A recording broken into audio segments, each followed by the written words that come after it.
What's up, everybody, and welcome to Real Time for the Real Everyday Movie Fan. I'm Ryan Murphy. I'm Josh Williams. And I'm James Sheridan. And today is the Super Bowl Sunday for me. Today is Oscar nominations day. It's like a bigger day for me than the actual Oscars. So we've been putting it off, but it's 10:30 at night now, hoping to get this up before the end of the day. Also, happy 90th birthday to John Williams today, who's got he's 90? He's 90 today. And we just lost Betty White, dude.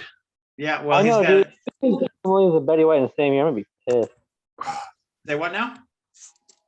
I said if we lose Betty White and John Williams, I'm gonna be pissed. He's got a new movie coming out this year with Steven Spielberg called The Funda. I wasn't prepared to reference it, so it's called something. It's basically an autobiography of Steven Spielberg. And then he's got Indiana Jones 5 coming out next year, and that might be his last movie. Be prepared for Indiana Jones 5 to be the final John Williams movie. The dude needs to retire already. Goodness. He's been semi-retired for a while now. He's only come out to do Star Wars episodes and Spielberg movies, and he's skipped a few Spielberg movies even. So, but hopefully, it would be nice. Segueing back to the Oscars, it would be nice whatever he plans to do. If he does something that's of high regard, hopefully he'll get one last nomination for you officially. Retires and goes off the sunset kind of thing. Have they given him the Thalberg Award yet? Not yet, and I'm hoping that it will be soon. I'm hoping so. Maybe he's worthy of it, that's for sure, especially given his line of work throughout the entire years. He's been nominated many times. Naming more influential composer, so. Yeah, one of the most influential composers. But so back to the Oscars. I think the power. I've already been spoiled a couple things, but obviously a lot of people's predictions going in based on the Golden Globes was that The Power of the Dog is the big film to beat this year. Weird title, but that's kind of the favorite to get the most nominations and to be to win Best Picture. And it's a weird title, but I've seen it. It's on Netflix. It is a hell of a good movie. I can believe that it's been high regards. I personally. Belfast is one of my top favorites of the year as far as the nominations go. It's probably going to break my top 5 pretty much after the Oscars is when I'm going to do my top 5 because by then I should be, my top 10 of the year last year because I should be all caught up by then. But yeah, Power Dog is definitely one of the top earners. I think we'll probably get some nominations. I'm just hoping for a lot of love from Belfast still. It was really high up there during the earlier award season, but it kind of was slowly losing steam for some reason. Mm-hmm. But another one that's very interesting is The Tragedy of Macbeth is getting a lot of buzz as well. So we'll see if that one gets any love. It's Denzel Washington playing Macbeth. It's really good. Yeah, and I've been trying to get you to break your Shakespeare cherry for a while. So I watched it. You watched it. There you go. The cherry has been broken. I watched The Tragedy of Macbeth before I got sick, and it was really good. It was very sorry. You can tell they went 4:3 aspect ratio, and the shots in the background, the set design, it was all very much a love story to 1930s cinema. How it was shot, how it looked, the set design. There were objects in the background where it was lighting of like a tree, but you can tell it was not a real tree. You know what I mean? Like it almost looked like a play as the same vein, sure. But it was really shot well in black and white and really great. All that good stuff. So, and Denzel did a hell of a job playing Macbeth. All right. Well, let's go ahead and look it up. I got the Hollywood Reporter pulled up here, and I'm going to go ahead and read from this. I can share my screen. There we go. And Best Picture, the nominees are Belfast, Woo-hoo. Coda, Very Don't good Look choice. Up, Drive My Car, Dune, King Richard, Licorice Pizza, Nightmare Alley, The Power of the Dog, and West Side Story. There's definitely some surprises in there. I wasn't expecting Nightmare Alley or Drive My Car. That's a couple of those are, yeah. So I'm kind of shocked by Dune. Dune, I'm actually too shocked. I had a feeling it was going to get a lot of buzz. It is. I've seen the movie 4 or 5 times now. I've seen it twice now at home, and it's still just so spectacular. I quite enjoyed it, but it seemed like, as we discussed in our review, it feels like sort of half a movie because it is half a movie. So I'm surprised it kind of got a nod. Like to me, it's like a Return of the King kind of situation where they waited till the final chapter to kind of give the series its due. So I figured that they would have waited till the second Dune. Well, Lord of the Rings, it got nominated for Fellowship and Two Towers. All three films were nominated, but okay. By the way, Josh, you might want to hold your mic up a little bit more. You're kind of. Sorry. Am I getting a little better there? Am I better? There we go. There you go. There you go. But Drive My Car, I don't think I've seen that one yet. That's one that's on my list. I'm not surprised with Licorice Pizza. I haven't heard it, but I haven't seen it, but it's been getting a lot of buzz. The one I've heard mixed things about that. I've heard it's really. I mean, yeah, I get it's a very auteur type of film. Like you got to be into indies to really appreciate it. Or kind of a cinephile. If you're never a moviegoer, you're probably not going to be as infatuated by it as like Dune would be by Dune. The one I'm kind of surprised at is Don't Look Up. I liked it. Don't get me wrong. I liked the movie. It just, to me, it's not Best Picture material. There's plenty of other movies that have come out that are more suited for Best Picture, in my opinion. Yeah, but that was always going to get nominated. Like, I haven't seen anything. I'm just going on the hype. And, like, Don't Look Up, the hype has been, very, I mean, it was never not going to get nominated. That's not a surprise to me. And it's all about the campaign, too, and what you do to campaign for the film. And that's kind of, I have my feelings about that. To me, that's the same vein as, not as much, but the Hollywood Foreign Press scandal that's going on, because there's such a wider voting group than the Hollywood Foreign Press as the Oscars are, the Academy Awards. But it's still the same thing. You're still campaigning. There's still some movies on here that I feel like were better objectively, but there's not. And Nightmare Alley, you guys should definitely see that one. That one, we and my wife just watched it the other day. And Guillermo del Toro does it again. I mean, I wouldn't be surprised if this one is a dark horse. I mean, it's right up there with The Shape of Water. It's beautifully shot, beautifully directed.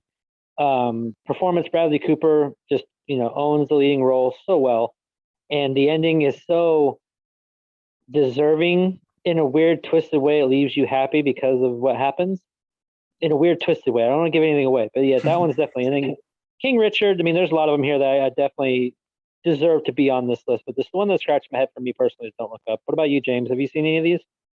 A Dune? I meant to see West Side Story because I love Spielberg, and to be honest, I've never actually seen the original. I should, but I've never gotten around to it.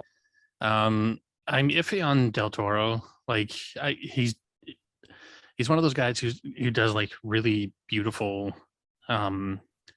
stylized. Like he has a visual sense that's very much his own. But I often find his storytelling kind of, it doesn't work for me. Right. So I'm not. I tend to avoid his films. However, I mean, an Oscar nom is an Oscar nom. King Richard I meant to see because I want to see Will Smith get some more credit and praise. Don't Look Up, I've heard mixed things. Licorice Pizza, I've heard mixed things. Like the only one I have any sort of strong feelings about on this is Dune, and that's like as much as I enjoyed it, it still felt like it was.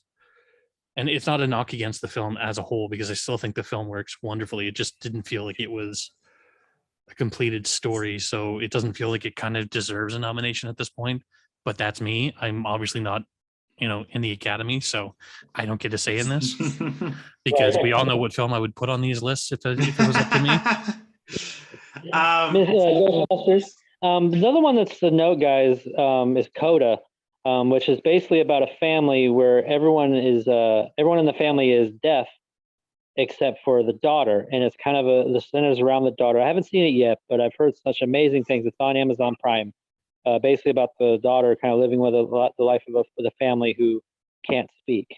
Yeah. Or sorry, not can't speak, but is deaf. Sure. So it's. I've heard some amazing things about it. And I'm hoping to check that one out. There's only 3 that I have not seen that are on this list. And I definitely will have those watched beforehand. Well, I've only seen Dune, but a couple of things before we move on, just real quickly. One is that it's a full 10 this time, full 10 nominees. It hasn't been that way for a while. And the other one is, I think, Bradley Cooper. This is his 10th Oscar nomination. Wow. 9th or 10th. He's racked them up between producing, directing, screenwriting, and starring And being in Rocket movies. Raccoon. And being Rocket Raccoon. He's just racked them all up. So he's I think it's his 9th or 10th, but he got like 7, 8, like 6, 7, and 8 for A Star Is Born. I remember that. And Nice. he's been killing it. Well, let's move on to Best Director. Best Director, the nominees are Paul Thomas Anderson for Licorice Pizza, No surprise. Kenneth Branagh for Belfast, Jane Campion for The Power of the Dog, Ryusuke Hamaguchi for Drive My Car, and Steven Spielberg for West Side Story. They usually surprise me with who they pick for director, because you don't. And this surprised me. I would have definitely called Jane Campion and Kenneth Branagh were the only ones on there I would have called. Everyone else is sort of like, wow, really? I mean, PTA often gets a lot of love in but this film I wasn't circles. feeling a lot of hype for in terms of all that, and there you go. So. Really happy that was Kenneth Branagh when his direction of Belfast. It's such a beautiful movie as far as from beginning to end and what it's about, and it's kind of loosely, I guess, based on his childhood, from what I've gathered. And also, Steven Spielberg always gets quite a bit of love for his movies. He's a darling of the industry. Yeah, I always feel like he gets in like a nomination just like in honors a lot of the time. Just because which is funny because most of his best films never got appreciated. Yeah. It's all of his later life films. Yeah. But you're right, James. Paul Thomas Anderson is always kind of another darling. Anything he puts out is very up the alley. But it's also, you just can't deny his directing talent either. You really can't. He's a great I'm not dismissing that. I'm just saying, like, to me, it's not surprising to see him on a list like this, because like the Academy, I don't know if the Academy specifically, but people who run in those kind of circles really love his kind of work. Yeah. Oh yeah, for sure. Solid list. I mean, I just really need to see Drive My Car. I have heard a lot of good things. It's probably going to be nominated for Best Foreign Film, I believe. Yeah. Unless they change the rules where you can only be nominated for one or the other. I would doubt it. We'll see. Parasite won on both. It's like Parasite. Yeah. That's true. I don't see why it would be delineated. It seems stupid to me to like having the foreign category itself is great, but also like, why can't they be up for other categories? Right, like they did with the animation award a long time ago to try and pull animation films out of the best picture category. And it's like, why can't animated films be best picture? No, they can't. It's been nominated. I know they can, but like the purpose of them creating that category was so that they wouldn't be in that what was the last thing. And it's like nominated. I think it might have been Toy Story 3 to be nominated. I think you're right. Yeah, the last one. Deserving. Yeah, but moving right along, Best Actress. This should be interesting. Jessica Chastain for The Eyes of Tammy Faye, which I haven't even seen, but I'm really happy for her because I really say what? I'm sorry. It's like, wow, that's surprising. Yeah. I thought the movie looked great, and I was hoping for the best for her. So Olivia Colman in The Lost Daughter, Penelope Cruz in Parallel Mothers, Nicole Kidman in Being the Ricardos, and Kristen Stewart for Spencer. I'm hearing a lot of good things about Spencer. Kristen, I remember a few years ago when Jonah Hill got his first. Well, no, it was when Jonah Hill got his second nomination. A friend of mine from college said, "I'm not sure I want to live in a world where I can say 2-time Academy Award nominee Jonah Hill." Now, I was never expecting to live in a world where I could say Academy Award nominee Kristen Stewart. Like, that's really shocking. Given the buzz, James, not Ryan. You might be saying Academy Award winner Kristen Stewart, because I've seen Spencer, and this movie. Okay, the movie is very much what Jackie was when it came out. The movie's okay. It's okay. But her performance is a very powerful one. Now, I have not seen, I have seen Olivia Colman in The Last Daughter. I haven't seen Penelope Cruz and Nicole Kidman in the others, and or Jessica Chastain. But the buzz is seriously all around Kristen Stewart and Spencer. I have a feeling she's going to possibly run away with this one. Which, I mean, after Twilight came out, she spent her time really honing her craft a lot more with these small indie films, and she's been in quite a few. There's a movie she was in called Still Alice a while back, where she played the daughter of a mother who had Alzheimer's. Yeah, that's what won Julianne Moore her Oscar. Yeah, she was terrific in it. and she's been in other terrific stuff. So when she came in as Spencer, I was a little hesitant, but she gave probably the best performance of her career, hands down. And I've seen a lot of her small indie stuff. So Kristen's an Oscar nominee. Robert's Batman. We're just waiting on Taylor to do something great now. Like, right. He'll just take his shirt off again. Right, that's right. Yeah, I don't think he's ever gonna. I think he's kind of done with the industry. But the only person I can see possibly squeezing it away from her is Olivia Colman. That's it. I'd love to see Olivia Colman be two-time Academy. Yeah, she's outstanding at everything. I'm intrigued by the fact that 3 of these are biopics. Like, I know biopics are popular with the Oscars, but it's like 3 in one category. And 3 like very high profile, like Tammy Faye Baker, very famous televangelist. I mean, Being the Ricardos is, basically the Lucy show, and Spencer, of course, being the very tragic, complicated story about Princess Di, and her relationship to the royals and all that. And yeah. So hold on, Being the Ricardos, that's the one about. Is that the Lucy one about? Lucy. Oh shit! I need to watch that one. Yeah, you do. I'm surprised you haven't seen that one. That one's been on my radar because I saw a trailer for it and I was like, "Ooh, I really want to see this." It's on Amazon Prime. I had the opposite. Like, I saw it because I have a passing fascination with Lucy, and it's like, oh, that looked not good. But I mean, it's getting awards, so what do I know? But if we're trucking right along, let's see who's got Best Actor. I've been spoiled a little bit on this. I'm excited for this one. Javier Bardem in Being the Ricardos, Benedict Cumberbatch in The Power of the Dog, Andrew Garfield in Tick Tick Boom, my boy, Will Smith in King Richard, and Denzel Washington in The Tragedy of Macbeth. I was so rooting for Will Smith. His performance of his career for this one, he was so good in King Richard. No, he's amazing in King Richard. I mean, it's up there with The Pursuit of Happiness, but this one's just a little bit more, I feel like, because I don't know, there's something extra about this performance that just really resonated me maybe as a father. I don't know what it was, but it's just the performance alone was just amazing. And then Denzel Washington, of course, I had a feeling he was going to get nominated. This one is such a toss-up because there's a lot of praise for Andrew Garfield and Tick Tick Boom, which I have not seen, but I've heard amazing things about it. I don't think it's a toss-up. I think Benedict's got it in the bag. Yeah, and he's been the lead runner so far, like the person who's had the most steam. But Power of Dog, he is so good in it. I mean, he's had so many great roles in his career, but this one's just it's such a different departure from what he's usually doing. The go-to sort of thing to say, and for good reason, we're talking about the Oscars here, but the go-to thing to say is like, oh, he was so good. Now he was so good. That was so good. That's understandable because we're talking about the best. But just once, I'd like to see Josh be like, we get to a thing and like Josh, like, what? That fucking sucked. Fuck you, Oscars. We'll see. Let's go with Best Supporting Actor. Say what? I've done that before. I mean, the year, and I think it was 2015 when I can't remember who was supposed to win Best Supporting Actor, and it ended up going to some other guy who was in a Steven Spielberg movie. Mark Rylance. Yeah, you were never the biggest fan of that of Bridge Spies. He shouldn't have got nominated, but that was me. Best Supporting Actor: Jessie Buckley in The Lost Daughter. Never heard of her. Ariana DeBose in West Side Story. Judi Dench in Belfast. Kirsten Dunst in The Power of the Dog. Ingenue Ellis in King Richard. I have a couple thoughts on this. Again, James and I obviously haven't seen as many movies as Josh, but Ariana DeBose, I believe, is playing the same role that won Rita Moreno her Oscar in 1962. So it'd be interesting, and she won the Golden Globe already.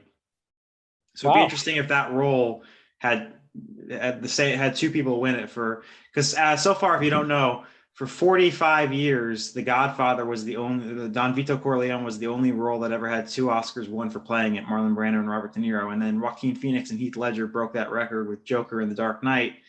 And so this would be interesting if this became the 3rd one, and it would be the only one in which it was for the same story. Those other ones were for different stories, like a sequel and a reboot or whatever. This would just be for saying the same lines and singing the same songs, winning the same Oscar.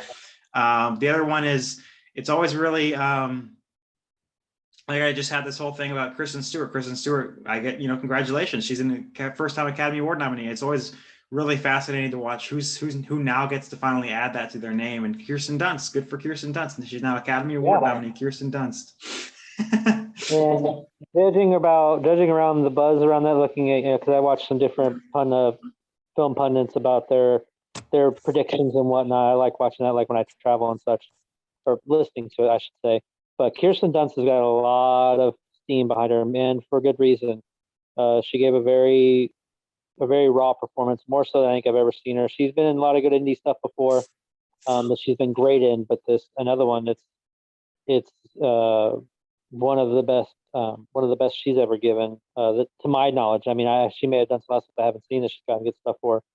But it's always also nice to see Judi Dench get a good nomination. She was great. I mean, it's Judi Dench. Yeah, she wasn't in it a ton in Belfast, but she wasn't in it enough, and she reminded me so much of my grandmother that I just kind of gravitated towards her so much in this movie. I have a lot of love for Belfast so far out of all these, but we'll see. Again, I haven't seen West Side Story yet, so I'm hoping I'll catch it before the Oscars comes out. So. Yep. All right, best supporting actor, Kieran Hines in Belfast. Good for him. Another first-time nominee. He's been around for a long time. Yeah. Troy Kotsur in Coda. Jesse Plemons in The Power of the Dog. J.K. Simmons in Being the Ricardos, and Cody Smith-McPhee in The Power of the Dog. Nightcrawler gets a nomination. Jesse Plemons has a lot of buzz around him right now, so I'd be interested to see if he sneaks out a win on this. Like, I mean, he's got some heavy hitters with J.K. Simmons in that category, but like, there's a lot of people who are like really kind of pulling for him, and he's like he's not quite star power level yet, but like he's getting that kind of name out there now. He's one of those guys that like casting directors really seem to be like have a thing for. So I'd be surprised if we don't see a lot more from him. If he doesn't win this time, I'm sure he's going to be coming up in any acting category real soon. Mm-hmm.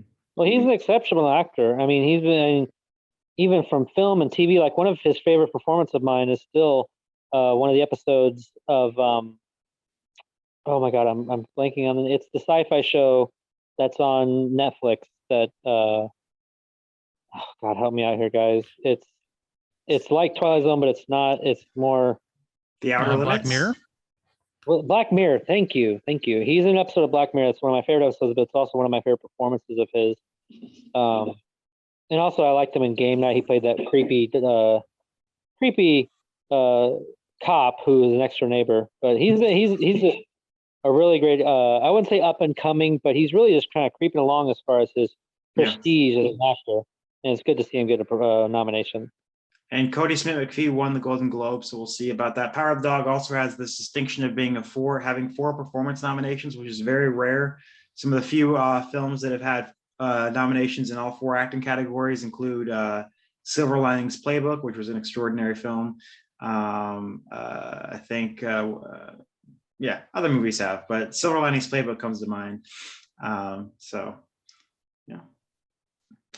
right, so let's see about costume design. Any other thoughts? No, so let's see what's next. All right, costume design. Cruella, Cyrano, Dune, Nightmare Alley, and West Side Story. So there you go. That's another one I've been surprised at. Cyrano not getting any other love aside of costume design. It's a good movie.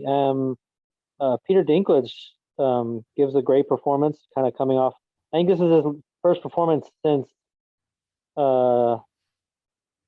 Game of Thrones. But he played. He did a great job as Cyrano. The rest of these, no surprise at all. The one I can only see. My prediction. That's a tough one. I'd have to go maybe with Cruella, but I have a feeling West Side Story is going to end up taking it. Yeah, the industry, especially Oscars, are very sort of like in love with Hollywood and in love with like Hollywood history and whatnot, and like West Side Story being like one of those rare exceptions of it being a remake that's as beloved as the original kind of thing. I can easily see it going to that category just because of how much there's like, I don't want to say incestuous, but that kind of like reverberation of like self-love kind of thing. Like I like to think of it like La La Land when it came out. Like everyone, you knew it was going to win all the awards almost because it was a love letter to Hollywood, and you know they were gonna. It's sort of a, I don't want to say self-centered kind of mentality, but it's if it's something to do with their environment, they're gonna gravitate more and towards. Not to say that West Side Story is about Hollywood the way La La La Land was, but it's like that because it has such a history.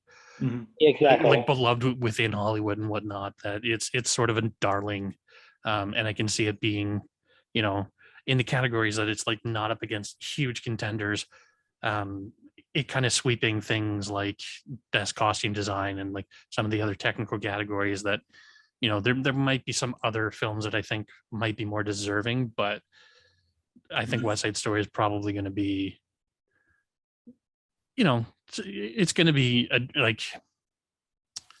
awarded, for lack of a better word. Acknowledged is the word I was looking for. Oh, there you go. There you go. Yeah. Moving on to best sound, which Josh and I were pretty pissed last year when we found out that the sound effects editing and the sound mixing Oscars had been combined.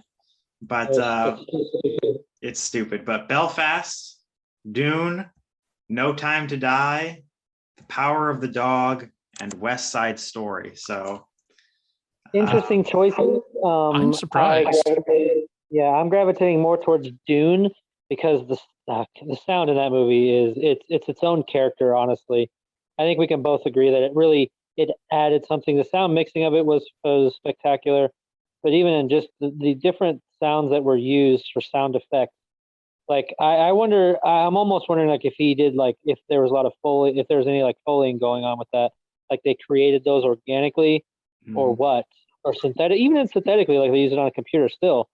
There was, all the sound in that was literally a character of his own, and those things really stand out. The rest of them, I don't know. It's very interesting choices. It also had a very great way of like peppering in. I know it's a music category, but the way the music, or I know this isn't a music category, but the way it used music to kind of create a tonal atmosphere that didn't feel like it was a score. It felt like it was a mood and atmosphere kind of thing. Almost in like a horror film kind of way where it's like it doesn't feel like a bombastic sort of like this is the music. It's more like, this is the atmosphere. This is like they had a lot of very Middle Eastern sort of instruments and voices throughout it that I thought very well tied into it and gave a great sort of feeling to everything that was going on. Yeah. I think Dune got it in the bag, to be honest with you. Well, it's also the only tentpole, and sound tends to be like a tentpole kind of category, at least like sound mixing and sound design, at least. And it's like you don't see any of like the really big, like there's no Spider-Man in there. There's no any of the other Marvel films that came out. Like, we had some pretty big. No Time to Die, I guess, is sort of tentpole, but like I think that one kind of flew under the radar for a lot of people. And it's like usually this is like a category that's just chock full of like it's not about the best sound, it's about the most sound, unfortunately. And it's like I'm not seeing that reflected here. And I have to agree.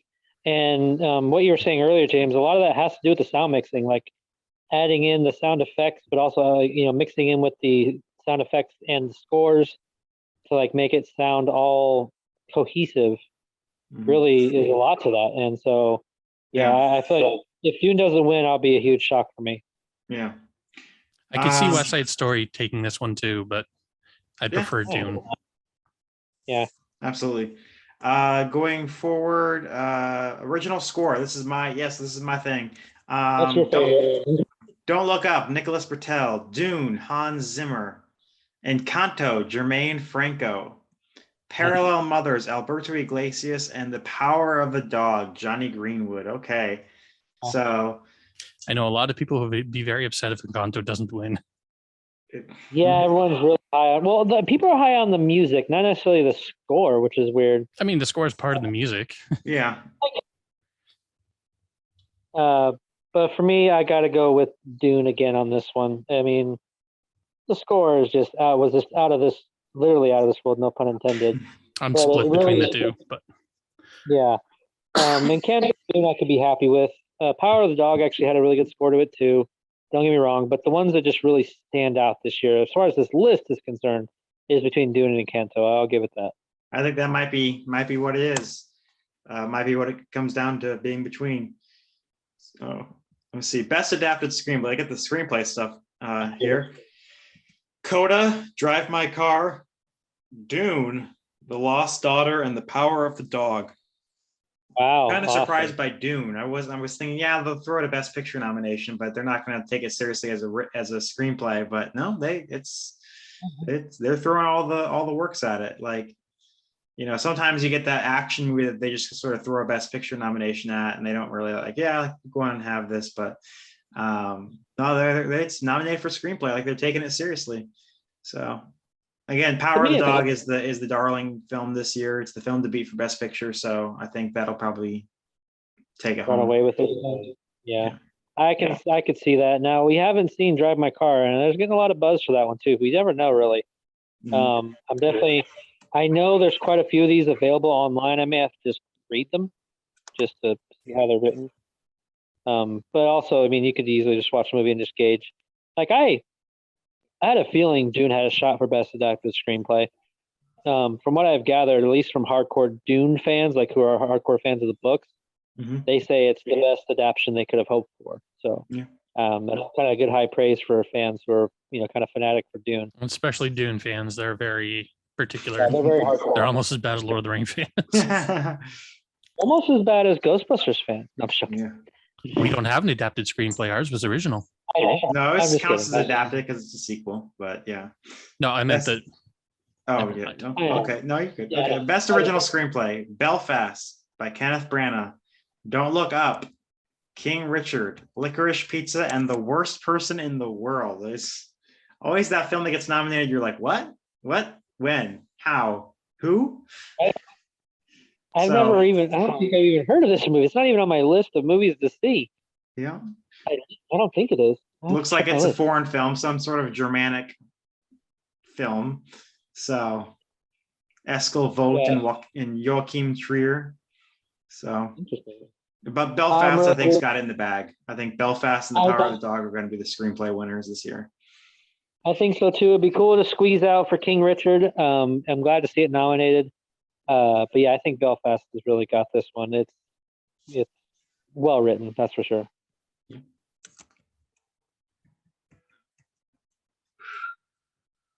Animated short, no one cares. Best live action short. Hey! Go back. Best animated. I want to see if any of these are Canadian. Affairs of the Art, Bestia, Box Ballet, Robin, and the Windshield Wiper. Those are your best animated shorts. So now, for people who are watching, and for you guys also, check your local theaters, your city, in your cities. A lot of these shorts get released about 2 to 3 weeks before. They do them as a bundle where you can go to the theater and watch them all back to back to back to back. I plan on doing that. I know my friends Casey and Sean are doing it up in Des Moines. They'll have it at the Performance Arts Center. I'm not sure about you, Ryan and Davenport. Maybe Iowa City might have them. James, you can try. I don't know if your theaters are reopened yet or not. They just reopened again. So you might check and see because they do usually put them out there available. You can buy a ticket and they'll do them like 2 weekends to kind of do all the shorts. You can watch them all. I plan on doing it myself. That way I can have a good idea of what I would choose. So I haven't seen any of them. And best live action short, the nominees are A la Kachu, The Dress, The Long Goodbye, On My Mind, and Please Hold. All right. So I was right. One of the animated shorts is Canadian. The Windshield Wiper. We often get you guys don't know this, but Canada tends to be known internationally for its animation. Before they started doing like overseas animation, Canada was doing a lot of animations, especially in the 80s. Like you've seen a lot of the commercials and whatnot that we used to do, but we often get nominated in this category at least once. So apparently the Windshield Wiper is a partial Canadian animated short. So yeah. All right, best film editing. I'm calling Dune's going to get a nomination here. That's all it's the only prediction I have. Don't Look Up, Dune, King Richard, The Power of the Dog, and Tick Tick Boom. Granted, a musical is going to get nominated for Best Film Editing. Not West Side Story, though. So, Yeah. It's good to see Tick Tick Boom get some kind of praise. I've heard a lot of good things from it. The little bit that I've seen, it's really well done. But Power of the Dog is just getting everything, man. Yeah, no, it said at the top of the article, it had the most nominations this year. So that's crazy. Best I'm hoping for Dune. For me, I'm hoping for Dune. That's all I'm hoping for. Okay. Best makeup and hairstyling. Coming to America. Cruella. Dune. The Eyes of Tammy Faye and House of Gucci. I like the when Norbit got nominated for best makeup back in 2005. Jon Stewart was hosting that year, and he had a crack like Norbit got nominated. So it's proof not only good films are nominated at the Academy Awards. Same can be said for Coming to America. I mean, good makeup and good hairstyling is done in all kinds of films. So, like, this is another category that tends to be, like, really sort of like high art, very sort of, or very like musicals and period pieces, but it also tends to be a lot of, like more bombastic tentpole films. So, again, I'm surprised Dune is the only Dune and Cruella are the only ones that really feel like it fits that. Yeah, because to me, honestly, the makeup and hairstyling, which also makeup and hairstyling goes to like prosthetics. I never thought the Eyes of Tammy. I haven't seen the movie, but to me, the makeup with the Eyes of Tammy Faye, as far as like the prosthetics that were on Andrew Garfield and Jessica Chastain. I thought they looked abysmal personally. Now you could say, I mean, the House of Gucci one, I think that's more towards Jared Leto's character and what he looked like, which did look pretty good. I actually didn't know it was Jared Leto at first. It kind of blew my mind. But this is also, I mean, this category is always funny because this is still the same category that nominated Suicide Squad for best makeup and hairstyling. Not only good films are nominated. Not only good films are nominated. Yep, that's right. And Norbit. So there you go. But I think Eyes of Tammy Faye might take that one home. So interesting. All right. Best animated feature: Encanto, Flea, Luca, The Mitchells versus the Machines, and Raya and the Last Dragon. I'm split on this one because I mean I always want to see Phil Lord and Christopher Miller get awards.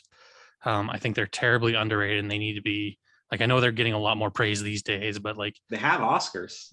They have, but like I don't feel like they're the household names that they should be because they are such gifted and creative creators. So I'm glad to see the Mitchells and the Machines, even though it's not their like direction, it's their production. I still like that one. I think Encanto is probably going to get it because of how much buzz that has right now. Again, I'm disappointed that there aren't more foreign animated films in this category because, and to be fair, like I haven't seen that many this year. I know there were some that like absolutely had some buzz, but like they never seem to crack into this. And it's like, y'all are sleeping on some really good movies out there. Just because they're not English films doesn't mean that they're not good. And it's like, I would like to see, something other than Miyazaki win one of these things, but. Yeah. And this one I'm split on. Encanto's, that's one of my daughter's favorites. And Luca is too. It's funny. I haven't seen the Mitchells versus the Machines, but that's the one that's getting the most buzz out of all of these. It really is. And really? Personally, I'm hearing way more about Encanto. No, I'm hearing a lot from Mitchells versus the Machines, honestly, around at least the pundits that I've been watching. But to me, personally, Raya and the Last Dragon to me is the best one on this list. And I haven't seen Flea and I haven't seen the Mitchells versus the Machines, but of the three, I love them all in different ways. But Raya and the Last Dragon to me was probably the best well done of them all. It's the one that still sits with me after all this time. Right behind it would be Luca. I mean, the ending was a beautiful ending. I saw Mitchells and the Machines, and to me, it felt a little derivative of Cloudy with a Chance of Meatballs. Like it feels like a spiritual sort of successor to it. I can see that, but like different setting, different kind of relationships and whatnot. But like the humor is very similar, the art style is very similar. The big bombastic, like over the top ending is very similar. Whereas Encanto, I felt like, I don't know, I really enjoyed Encanto. I thought it was a very sort of like, it honored the sort of culture that it was, set in. Had a lot of like very interesting, complicated characters, and some banging musical numbers that tend to get a lot of sort of heat in this category.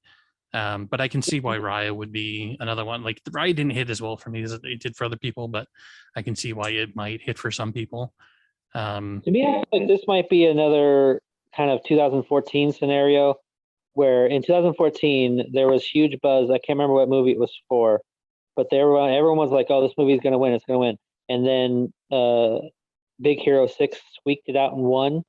And I call the Big Hero 6 is probably the one winning that year. So I feel like this might be the same case where if it's either, to me in my gut, it's either going to be Mitchell's versus the Machines or Raya and the Last Dragon. I think I have to rescind my previous statement about not enough foreign films in this category. When I'm looking at the names on Flea, and I just looked it up, Flea's a Danish film. Yeah. So it's obviously it's a foreign film, but I would still like to see more representation of other cultures, other animation styles in this category than the typical American, Pixar, DreamWorks, Disney kind of, because like 3 of these are Disney films, and one of them is like Sony Pictures, I believe. Yeah. So like, again, it's a Disney category, and it's like, let's have some flavor, guys. Let's add some spice. And yes, Encanto does that. Yes, Luca does that. But let's have some other cultures. I guess Raya does too. But like they're depictions of those cultures from an American point of view, where I'd like to see films from other cultures. By other voices kind of in this category. But I guess Flea kind of covers that. So I need to see that one. Obviously. I don't have a dog in the fight because these animated foreign film documentary, all these ones are the ones I care the least about, to be perfectly honest. Like I just want to go straight for the categories of that any film can be nominated for. Wait, Flea is both. Okay, so sorry, we'll get there, but I'm confused about, I'm looking at a list or the list further down, but we'll get there. Sorry, go ahead. Documentary feature, Ascension, Attica, Flea. There you go. What? That doesn't make any sense at all. Summer of Soul and Riding with Fire. Okay, so sometimes Flea's an animated documentary. It's an animated documentary. Hey, now I have to see it because this is fascinating. That's very interesting. An animated documentary. Whereas best documentary short is Audible, Lead Me Home, The Queen of Basketball, 3 Songs for Benazir, and When We Were Bullies. Can you tell Ryan doesn't like these categories? None of us have anything to say about it either. I mean, none of us have seen these. Like, they're just but I did. Out of the documentary features, I have seen Summer of Soul. Okay, that's one of the few. I haven't seen the rest, but Summer of Soul is actually really good. All right, best original song, Be Alive from Dixon. What the hell is Dixon? Beyonce Knowles Carter? Okay. Oh, King Richard. No, King Richard. Okay, I was reading wrong. Yes, the Dixon is the name of the artist who apparently has to spell his name in all caps. Good for him. Or her, I don't care. Be Alive from King Richard. Dos Orgullitas from Encanto, Lin-Manuel Miranda. Down to Joy from Belfast, Van Morrison. No Time to Die from Billie Eilish. And Somehow You Do from 4 Good Days for Diane Warren. Diane Warren, guys, if you don't know who Diane Warren is, Diane Warren has written like so many of the most iconic movie songs there. Like that's what she does. She writes movie songs. She worked with Jerry Bruckheimer for a long time. She wrote I Don't Want to Miss a Thing from Armageddon. How Do I Live from Con Air. There You'll Be from Pearl Harbor. She's gotten a dozen Oscar nominations. She's never won. She did the opening theme for Star Trek Enterprise, Faith of the Heart. She's all, so I'm glad to see her nominated again, but the other ones are all mostly pop people. I don't even remember the song Dos Orguitas from Encanto. I don't remember that one either. The song that's not the one that talking about is We Don't Talk About Bruno. That's there's that one, and there's Under Pressure, and like there's a bunch of them that are like super popular, but like Dos Orguitas, I don't remember that one I'll have to watch it again, but I'm surprised that's the one that got nominated. I checked the short list, and We Don't Talk About Bruno wasn't even on it, so I knew that wasn't going to get nominated. But it's still like that's the song that that's like number 1 on the charts and everything. So It's interesting. Yeah, and it's funny. My daughter just watched Encanto earlier today, and I was watching a little bit of it here and there when I went in her room. But I have a feeling, no matter what, I think it's Encanto's that or No Time to Die. Billie Eilish is. I mean, typically those do get a lot of love, like the 007 type, songs. I think it might be between them two. Yeah, so I think you're right. I think it's probably between those two. So we'll see. I do wonder if there's been a lot of pressure on the Academy to also kind of span out in its like target audience, so it's not so white and old. So like I can see this being a category where like they might give the award to Beyonce to kind of like appease that kind of like sentiment. I still would rather see Lin-Manuel Miranda get it, but I don't even know that song, but like just because of the politics of like the entire industry at the moment, like I can see there being that push to kind of do something like that. But and the movie is 4 Good Days, by the way, from Diane Warren. Never heard of that movie, 4 Good Days, but there you go. But it's Diane Warren, so it doesn't matter. Real quick, what you just said there, James, and that's kind of where I'm kind of on the fence about is what's the best should be the best, no matter what. I mean, when Parasite came out, it was clearly the best film. And like when 13 Years a Slave came out, it was clearly the best film of that year. Or when things are considered, like to me, the playing politics is, I don't know. It to me in the film industry, it's what's the best. Like there's even been movies that have been snubbed. Like when Will Smith didn't get nominated for Concussion, that was a huge shocker. I feel like he deserved even a win there. In the sense of this, bringing this up, like giving Beyonce sort of like a pity award, kind of like, I don't want to call it a pity award, but like you know what I mean. I would agree with you in that terms, but I do feel like there needs to be a lot more representation of a more diverse sort of sense of culture in film and how we award it. Like you said, with Will Smith not getting a nomination for Concussion, and there's all kinds of other films where it's like it took the industry how many years to award a Black woman. Like it was something like 50, 60 some odd years before they awarded a Black woman, and you're telling me that in that time there was no Black woman worthy of an award. Like I find that very perplexing. And I don't want to, like, I'm not saying like we give it to them out of like pity, but I think that there needs to be more diversity in the Academy so that there's more diversity in the voting in the Academy. Because unfortunately it is a very... Go ahead, I'm sorry. Go ahead. No, I was gonna say they recently just brought on about, I think, 4,000 new members that are young Academy members who are very diverse. Like they recently put out a article about that earlier last year about that. But we'll see. But I'm just like, I mean, like I'm always of that opinion. Like and of course, what's the best is very subjective. And that's the point I want to try and make, is that like there's a certain voice that's heard within the Academy about what's the best, and it's like you said, the best is suggestive. So that is true. There's parts that are subjective, but there's also, in the filmmaking industry, there's also things that are clearly objective, like certain categories, I should say, like cinematography, direction, writing, whatnot. There's plenty of other ones that you can have a subjective but also a high objective thing to it. Well, that's the other part of the discussion with especially these technical categories, is that they're nominated by the people in that category. So cinematographers are nominated by cinematographers, editors are nominated by editors, actors are nominated by actors. But like the best picture, where like a lot of the sort of focus is nominated by everybody. So that's where the big push is, to have more sort of diversity in terms of voting and representation. And I'm not saying that's not what's happening here. Just like, I've taken this on a tangent we didn't need to go to, but no, it's fine. It's a good thing to bring up when you talk about these lists. It really is, especially with a lot of the conversations that are going on right now, especially one that I know is not a reliance on films, but it's also in the same subject matter as, there was 9 coaching staff opportunities for head coaches in the NFL. And there was only one so far that has been a person of color, and that's kind of a big thing. I mean, there's plenty of, to me, it's who's worthy, and there were plenty of people who were of color that were worthy, but they just didn't get nominated. But it's all about who they know and who the owners come with. Same thing here. But it's also, I mean, these people who are in the industry really do work together a lot. Mhm. So it's what you said. To me, that's why I like how the Academy does it.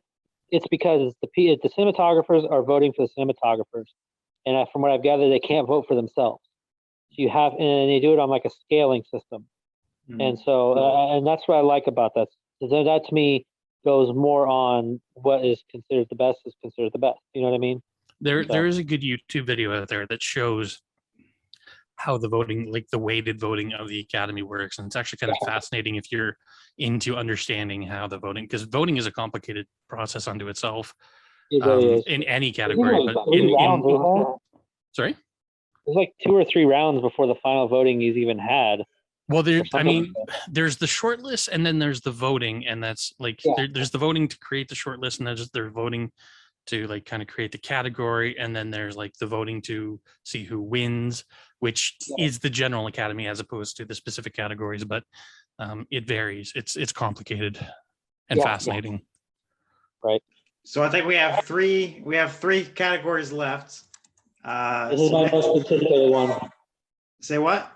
This is my favorite, the best cinematography. Cinematography. Nominees are Dune, Greek Fraser, Nightmare Alley, Dan Lausson, The Power of the Dog, Ari Wegner, The Tragedy of Macbeth, Bruno Delbonnel, and West Side Story, Janusz Kaminski. I think Dune has this hands down. I don't know, man. Nightmare Alley is beautifully shot as well, and The Tragedy of Macbeth, while it's very simplistic, it was the composition and shadows were, oozing beauty, and it was so gorgeous to watch as far as the shading, but the shadows and lighting of the film. But I think Dune has it. I will say, I mean, I just wouldn't be surprised if there wasn't. Even Power of the Dog is beautifully shot. These are all beautifully shot films. I haven't seen West Side Story, but as far as the scope and making you feel immersed, I think you're right. I think Dune is the slight favorite, just because of how movies like, I think what's good about a cinematographer is when it makes you feel immersed in the movie. Like when 1917, when Roger Deakins won his Academy Award, thank God, finally he won one. That was the second one. Second, my bad. The second, I'm sorry. I think he won 2049, didn't he? Did he get 2049 or not? Yeah, he won Blade Runner. Yeah. That's right. But things like that where it makes you feel immersed within the environment completely, and Dune just does that. Nightmare Alley did a pretty good job at that as well. But yeah, I hope Dune wins. Haven't seen any of the films. I always have a hard time judging cinematography. It's easily my worst class in film school, but I'm having a slight feeling that The Tragedy of Macbeth might get it, just because Bruno Delbonnel is a big deal and he's never won an Oscar yet. So we'll see. It did look very, like I said, it oozed beauty and drama. Yeah. Best international feature, the foreign films: Drive My Car from Japan, Flee from Denmark, The Hand of God from Italy, Lunana, A Yak in the Classroom from Bhutan, and The Worst Person in the World from Norway. That's why I hadn't heard about it, because it's a Norwegian movie. I clearly need to see Flee, because it's on 3 different categories. That's like very different categories, and I was just complaining about there's not enough international representation, and like Flee flew under my radar, I'll admit that, and apparently it's one I need to see. You can see The Worst Person in the World. Who's it about? I didn't know they made a movie about this would be a great time to make a joke about someone. Red Hot Chili Peppers? Basis for Red Hot Chili Peppers? I was thinking about The Worst Person in the World. Like, this would be a great time to make a joke about who the worst person in the world is. Donald Trump's played out. I don't know. But Drive My Car is another one, James, that's really been getting a lot of buzz as well through other categories. And like I said, I've heard a lot from that film, and I really should check out. But yeah, Flee now it's at 3 nominations in 3 different categories. I'm like, all right, I probably should check this movie out. And 3 varied categories too. Like documentary and animated film. Pretty sure that's the first time that's happened. Yeah. There was a good one I saw a few years ago called The Tower or something like that. That was about the 52, I think, bell tower shooting at the University of Texas. that was really well done. I didn't know that one, and it was all like voiceover from like the perspective of people who survived, retelling their event, but rather than using actual footage, they recreated everything painstakingly with animation and some live action stuff, and it was very well done. But it's sort of like it's framed like a documentary. So I have seen it done before, but like to see it in like this many categories is fully I'm talking about now. Right. Yeah. Definitely has me intrigued. So. Right. All right, best production design: Dune, Nightmare Alley, The Power of the Dog, The Tragedy of Macbeth, and West Side Story. I'd be surprised if West Side Story didn't win this. I don't know, man. The Nightmare Alley, the production design, I mean, setting it back in 1941, it did a great job. That's for sure, especially like with the sets. And well, they're all period pieces. There's also the cachet of West Side Story, like going back to what we were talking about before about how much Hollywood sort of loves that self-referential, historic sort of like, it's a darling for them. So I would be surprised if it didn't. But that's me. I don't know. Again, I'm the one with the least predictions here as far as what's going to win. I mean, yeah, I'm just happy to read and know what's going on. We've already got best director, and did Denis Villeneuve get nominated? Nope. Wait. Oh, that's shocking. Denis Villeneuve? Denis Villeneuve? Yeah, did he get No, I don't think he did. Denis Villeneuve is nominated. Is he nominated? No, he's not. Wow, that's a shocker. He did so good. That's a shocker. Okay. I'm sorry. It just clicked in my brain. Hello, my name is Denis Villeneuve. I am from Quebec. Fun fact: he's the nephew and cousin of two famous auto racers. Jacques and cousin of two famous auto racers. What do you do with your life? Fuck you. One of whom died tragically. I can't remember what his son's name was, but they were both Formula One auto racers, which has nothing to do with what we're talking about. But all right, well, this is the big one. This is the one I've been really curious about. Me too. As far as what's going to get it. Best visual effects. Now, this is a category that the Academy has really been notorious in terms of who wins. Like when First Man won over like Avengers Infinity War, and like Life of Pi won over like all the blockbusters. Like they tend to choose the films that are the most Best Picture-esque of the films that are nominated. That's a recent development. It used to be the rule was that the film that had the highest box office return was almost guaranteed to win this category for like 2 decades. Yeah. And then for some reason, the last couple of years, it's turned around. But like, there's so many films this year that could have fit into this category. Right. And of course, sorry. Go ahead, Josh. The one I was always happy about was in 2014 when Ex Machina won. Yeah. That one was a really high, like one I didn't expect, and I was happy that it won. But I remember when War for the Planet of the Apes didn't win. I mean, I remember me and Ryan were just gobsmacked because that was like the best visual effects I'd ever seen in my life. You know, at the time. Life of Pi was a fascinating sort of story at the time because the studio that was doing the effects for that company were working so much overtime and so hard on this production that just kept on like racking up more and more and more and more hours, which is kind of unfortunately the way the industry works because these companies have to bid to get the jobs, right? So they have to say like, we'll do it for $4 million. They're tied into that $4 million no matter how many changes and adaptations and whatnot happen to the shots. So unfortunately, this company went under like days or weeks before they won this Oscar. And all of the people who went up on stage were just suddenly unemployed, but getting this nomination for like the best work. And it's like every effects guy I've ever heard from says like that was some of the best effects they've ever seen put into a film. Interesting. All right, Ryan, give it to us. Best visual effects. The nominees are Dune. No surprise. Free Guy. Oh my God, for real. No Time to Die. Shang-Chi and the Legend of the Ten Rings, and Spider-Man Oh. No Way Home. This one hurts because I'd hoped that at least this one. I mean, I had no illusions that Ghostbusters would get any other category, but I was hoping at least this one, because just the effects on bringing Egon back to life, I thought was outstanding. All of the practical effects they put into it were great, and just like I really hope that this one would be the one that they would.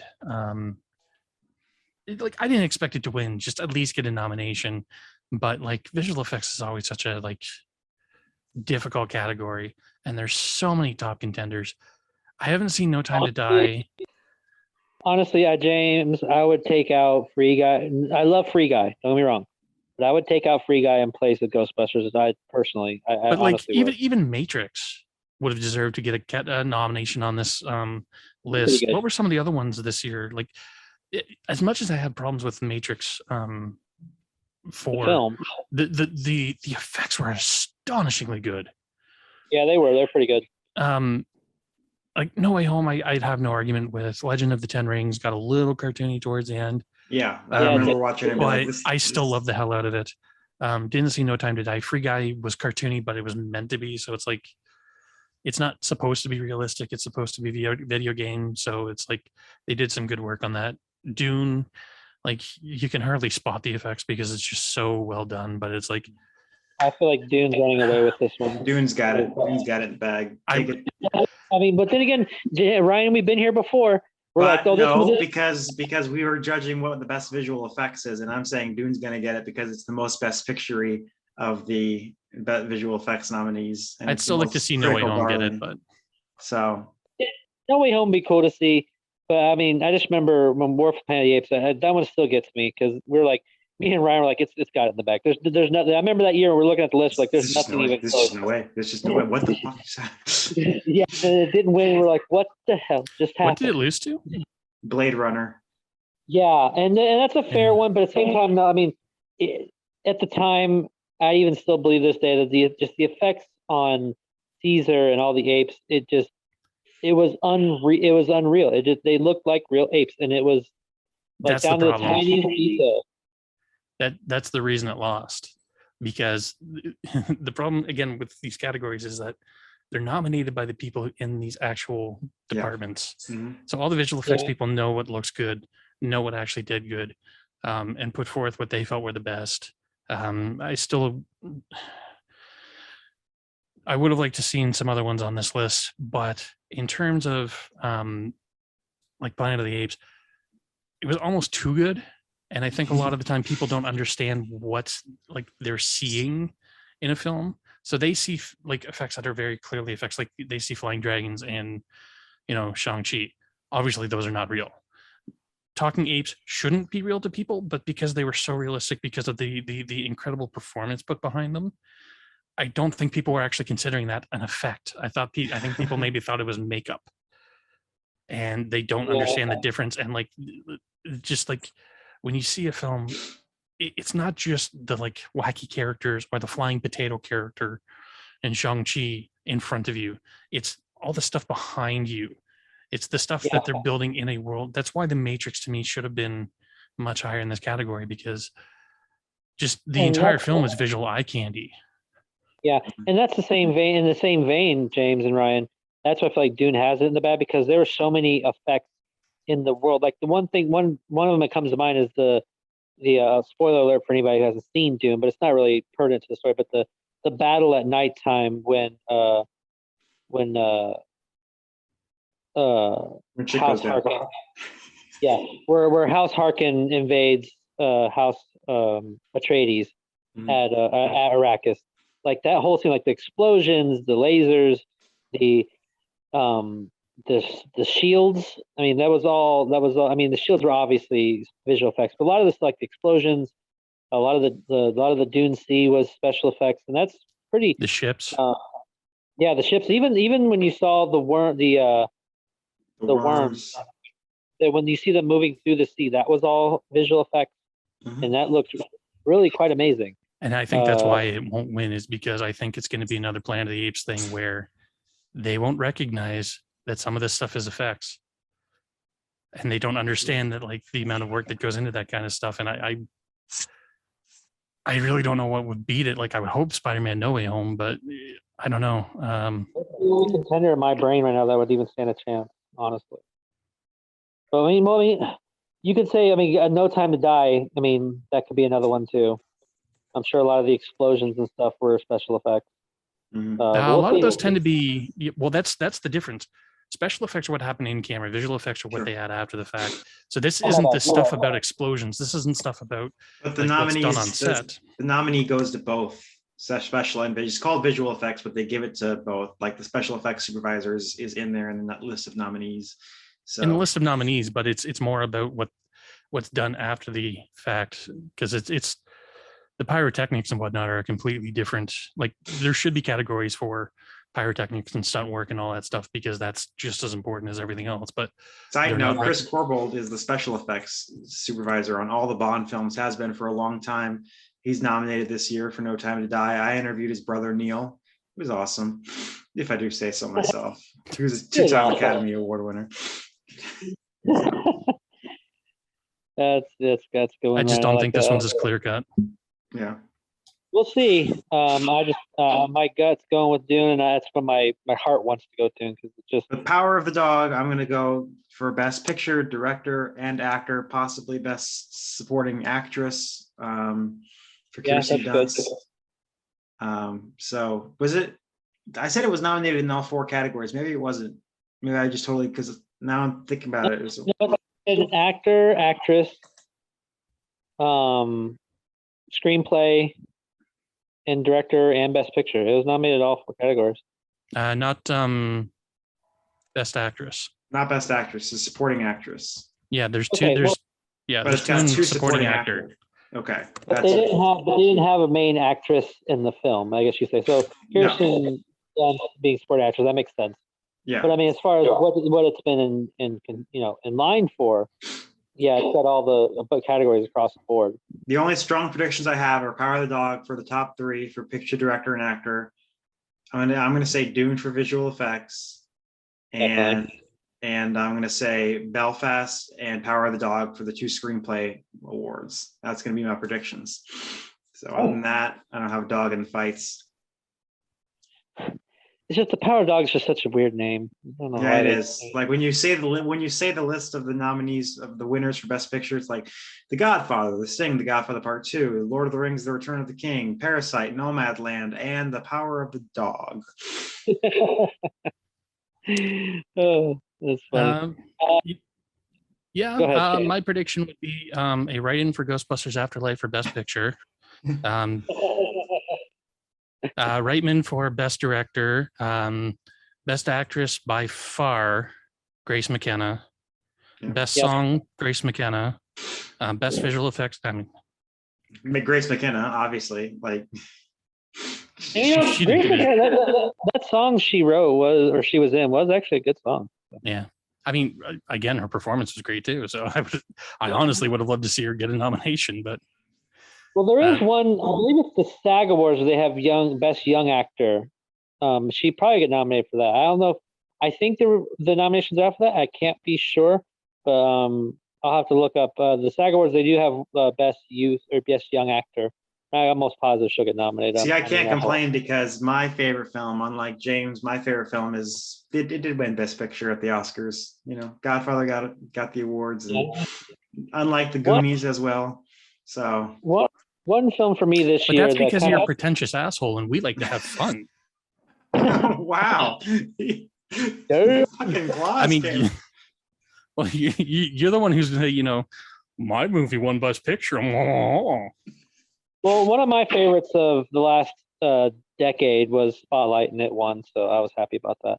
But no, for this past year, the one that really is still in my top 5, and I'm just so shocked that it didn't get any love whatsoever for award season. Now, I haven't seen West Side Story, so I can't say if it's better than West Side Story or not. But for me, In the Heights is just a phenomenal, spectacular film, and it's easily the feel-good movie of the year. And for me, I'm just shocked it didn't get any love as far as music, best original song, I guess it was. I don't know if they would call it a best original song because it is adapted from a play. So they may have disqualified it. But I don't know. Just like didn't get any love, best categories, any categories at all. I'm really saddened by that. To me, it's kind of a snub. That it's to me, it's one of the best top 5 movies of the year for sure. But anyway, that's me. All right. Well, I think that'll do us for today. Thanks for sitting and watching the Academy Award nominations with us, everyone. Hope that some of your favorite films got nominated this year, and that the films you want to win will win. So, yeah, join us in the conversation. Let's talk about who's going to win big in next month. And until next time, I'm Ryan Murphy. I'm Josh Williams. And I'm James Sheridan. And thank you for keeping it real. With ReelTime. Good night.